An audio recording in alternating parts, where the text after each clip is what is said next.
Salut à toi, j'espère que tu vas bien. Donc je te dis parce que juste avant je t'ai fait la vidéo sur le transport en plateau.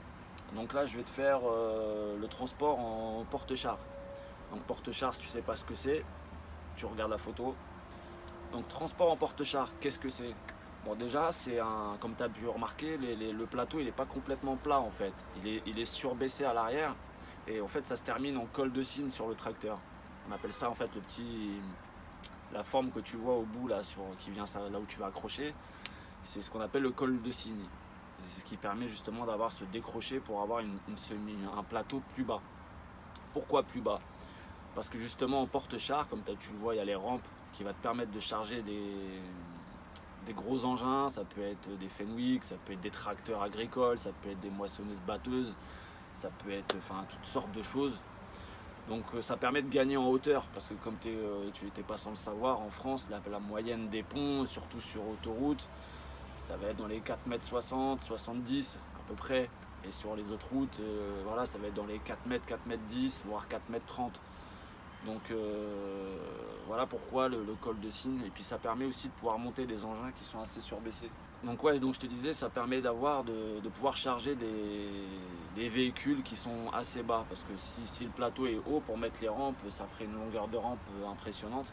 Donc ça aide aussi justement à pouvoir charger des voitures, ça peut être des camions, ça peut être des nacelles élévatrices, ça peut être, comme je te disais, des tracteurs, des engins agricoles, toutes sortes de choses qui roulent, quoi.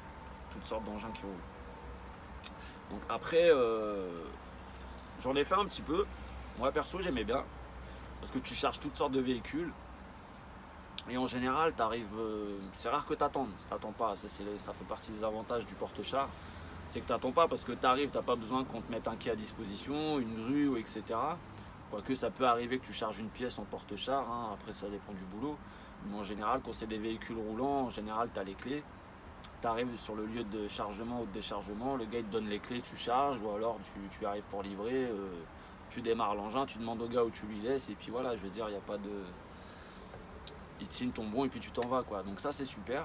Il n'y a pas grand chose à dire vraiment sur le porte-char, ça rejoint un peu le plateau, sauf que tu as peut-être un peu moins d'arrimage, c'est moins compliqué à arrimer parce qu'en général quand tu charges un véhicule, quand c'est des véhicules lourds, il va falloir que tu mettes des chaînes. Donc tu vas mettre une chaîne sur l'essieu avant, une chaîne sur l'essieu arrière. Donc une chaîne qui va tirer vers l'avant et l'autre chaîne qui va tirer vers l'arrière pour maintenir le véhicule en place. En cas de freinage, il ne part pas à l'avant et quand tu réaccélères, etc., il ne partira pas en arrière. Donc ça c'est très important, mais ça quand tu arrives dans l'entreprise, on va t'apprendre à le faire. Les chaînes c'est pareil, il n'y a rien de compliqué, je vais te montrer sur une photo ce que c'est que des chaînes. Donc voilà, il n'y a rien de bien compliqué à chaîner des véhicules, quoi. Donc en général ça va vite, hein, tu peux charger 1, 2 ou ça dépend de la taille des véhicules, 2 ou 3 véhicules. Donc quand je dis des véhicules, ça peut être des engins, ça peut être de tout et n'importe quoi. Donc point négatif, c'est toujours la même chose, c'est les intempéries quand il pleut, vu que c'est du plateau aussi, ça revient un peu du plateau.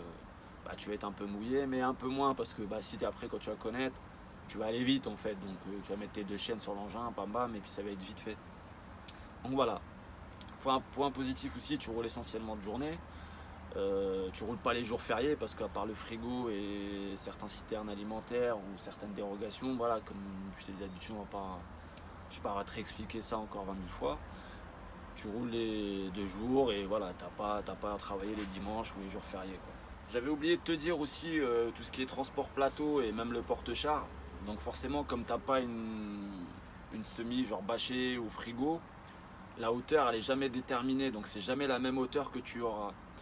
Donc il est important que tu saches la hauteur de ton plateau ou de ton porte-char et la hauteur de la pièce pour que tu puisses additionner le tout et savoir combien tu mesures au total en hauteur. Parce que quand tu vas passer sous les ponts, faut pas se dire j'y vais au pif.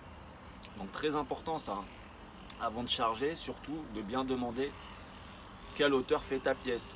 Parce que si tu fais plus de 4 mètres, il faut le savoir, la plupart des ponts font entre 4 mètres et 4 mètres 30. Et si tu fais plus de 4 mètres 30 au total, là il va falloir que tu t'équipes ce qu'on appelle la girafe. Ça c'est un truc que c'est un livre en fait, c'est un gros dictionnaire que je me servais en fait quand je faisais du convoi exceptionnel. C'est de savoir, en gros c'est un livre qui recense toutes les routes avec les ponts. Donc ça te permet de connaître la hauteur des ponts à l'avance. C'est-à-dire avant de partir, si tu sais que tu fais plus de 4,30 m, surtout tu te sers de la girafe parce que ça va te permettre de savoir quelle route prendre et ne pas prendre. Parce que quand tu vas faire ton itinéraire, tu vas dire tiens, je vais prendre la nationale un tel, après je vais prendre la départementale un tel pour aller à tel endroit. Et il va falloir que tu vérifies à l'avance les ponts que tu vas passer, à quelle hauteur ils sont. Moi ça m'est déjà arrivé pour faire un trajet Compiègne-Le Havre. C'était un trajet que je prends en normal, en semi à 4 mètres, 4,10 m, que tu vas faire aller en 3 heures à peu près, grosso modo. Mais ce jour-là, j'avais chargé un Compiègne, une pièce en flat, sur un conteneur flat, donc ce que je t'ai montré dans la vidéo d'avant. Donc si tu ne l'as pas vu, je t'invite à aller la regarder. Donc tu as le point qui s'affiche par là. Je faisais dans les 4,60 m, 4,75 m. Ça m'a pris l'après-midi entière, j'ai dû mettre 5-6 heures pour aller au Havre. Parce qu'il a fallu que je détourne toutes les routes où il y avait des ponts, tous les ponts. Voilà, il fallait que je prenne que de la petite route de départementale, etc. pour éviter justement les ponts à 4,30 m, 4,40 m et ainsi de suite. Donc ça c'est très important de le savoir. Et si tu peux aussi, en général, quand vous faites de la hauteur, normalement tu es équipé d'une perche, on appelle ça une perche. C'est une espèce de grosse tige télescopique que tu as dépliée et en fait ça te sert de mètre en fait. Ça te permet de mesurer la hauteur du sol jusqu'à la hauteur de ta pièce. Donc ça c'est pareil, hein, quand on t'en donne une, tu demandes qu'on t'explique comment on s'en sert. Donc voilà, ça c'était la petite parenthèse que j'avais oublié de te citer, très importante par rapport au plateau et au porte-char quand tu vas charger des engins, même des engins roulants, hein. Ça peut être des grosses moissonneuses, c'est vachement haut. Donc ça, faut faire très attention quand tu transportes ce type d'engin. Donc voilà, donc la girafe, comme je t'ai dit, si jamais t'as pas trop capté, la girafe c'est un bouquin qui recense toute la hauteur des ponts en France, sur toutes les routes, que ce soit nationale, autoroute, départementale. Donc voilà, conclusion, mon avis personnel toujours, moi j'aimais bien, parce que comme je te dis, j'attends pas chez les clients, je charge plein de véhicules différents. T'arrives, le gars il dit bon tu me mets ça là-bas, on va dire t'es plus libre en fait, hein.